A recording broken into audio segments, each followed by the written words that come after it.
আসসালামু আলাইকুম রহমতুল্লাহ। সম্মানিত দিনী ভাই ও বোনেরা, আজকের এই ভিডিওতে সূরা কাফিরুন শব্দে শব্দে ভেঙে ভেঙে সহিহ শুদ্ধ করে আপনাদেরকে শেখানোর চেষ্টা করব ইনশাআল্লাহ। প্রিয় দর্শক, সূরা কাফিরুন কুরআনুল কারীমের 30 নং পারায় অবস্থিত। সূরাটি মাত্র 6টি আয়াত। আমরা অনেকেই পারি, আবার অনেকেই সহিহ শুদ্ধ করে পড়তে পারি না। তো যারা পারি না, আজকের এই ভিডিও থেকে শুদ্ধ করে শিখে নেবেন। আর যারা একেবারে আরবি পড়তে পারেন না, তারা আমাদের চ্যানেলে কায়দা পর্বের ভিডিও দেওয়া আছে, আপনারা কায়দা পর্বগুলি দেখে শুদ্ধ করে আরবি শিখে নিতে পারেন। তো চলুন কথা না বাড়িয়ে আজকের সবক সূরা কাফিরুন শুরু করা যাক। আউযু বিল্লাহি মিনাশ শাইতানির রাজীম। বিসমিল্লাহির রহমানির রহিম। قل يا أيها الكافرون। প্রিয় দর্শক, আমি শব্দে শব্দে অক্ষরে অক্ষরে ভেঙে ভেঙে বলে দিচ্ছি, আপনারা আমার সঙ্গে বলে শিখে নিন। আমার সঙ্গে কয়েকবার বললেই সূরাতুল কাফিরুন মুখস্থ হয়ে যাবে এবং সহিহ শুদ্ধ উচ্চারণ হয়ে যাবে। قل يا أيها। আমরা অনেকে এখানে ভুল করে থাকি, কুল পড়ে থাকি, কাফের উচ্চারণ করে থাকি। এখানে কফের উচ্চারণ করতে হবে। কফের উচ্চারণ জিহ্বার গোড়া তার বরাবর উপরের তালুর সঙ্গে লাগাইয়া পড়তে হবে। কফ লাম পেশ কুল কুল কুল ইয়া। ইয়া 3 আলিফ টান, মদের হরফের উপরে চিকন চিহ্ন বামে হামজা, মধ্যে মুনফাসিল 3 আলিফ টান ইয়া পড়িতে হয়। এখানে ইয়ার উপরে তাসদিদ আছে, তাসদিদওয়ালা হরফ দুইবার উচ্চারণ করিয়া পড়িতে হয়।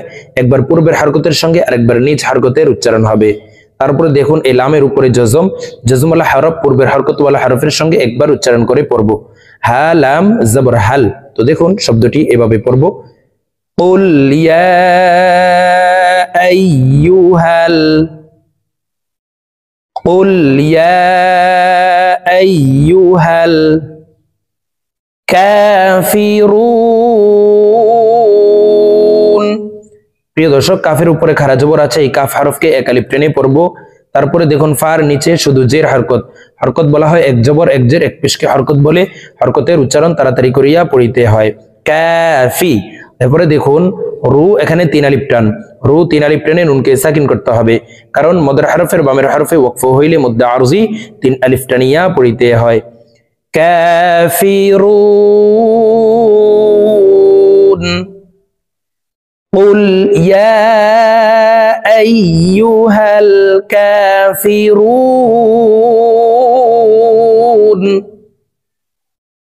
لا أعبد।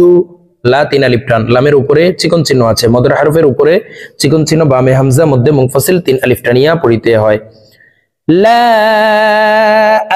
আ'বুদু মা তা'বুদুন। আইন হরফকে হলকের মধ্যখান থেকে উচ্চারণ করব, কারণ আইনের মখরাজ হলকের মধ্যখান থেকে হবে। তা আইন জবর তা তা। মা তা'বুদুন লা আ'বুদু মা তা'বুদুন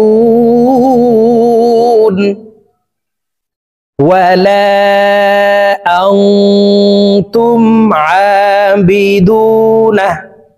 ওয়ালা ইলামে 3 আলিফ টান, কারণ মধ্যে মুনফাসিল। তারপরে দেখুন আং, এখানে ইকফা গুন্না।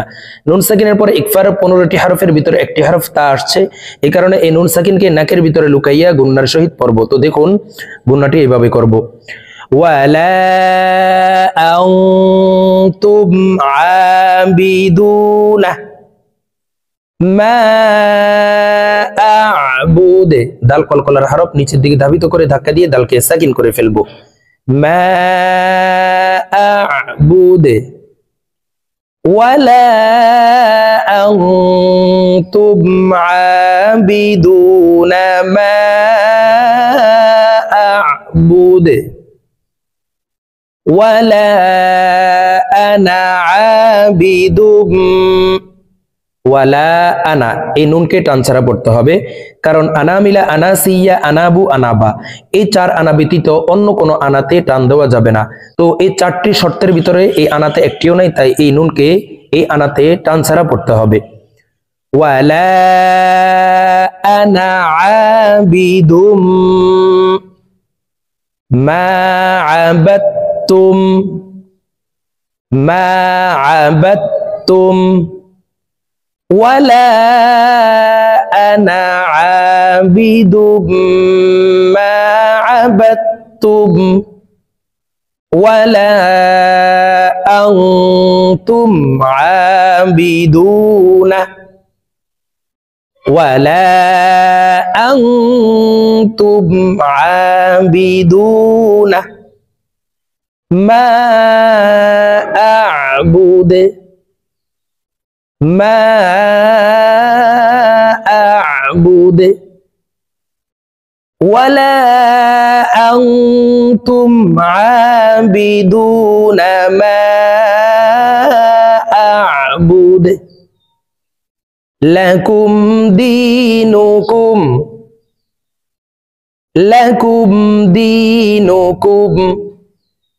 ولي دين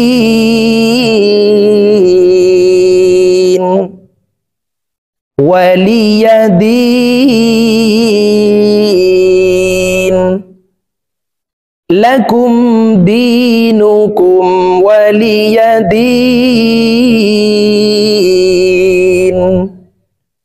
প্রিয় দর্শক, আমি এখন সূরা কাফিরুন আপনাদেরকে একটানে রিডিং বলে দিচ্ছি। তো আমি প্রথমে যেভাবে শব্দে শব্দে ভেঙে ভেঙে বলে দিয়েছি এইভাবে শুদ্ধ করে শিখে তারপরে একটানে রিডিং শিখে নেবেন।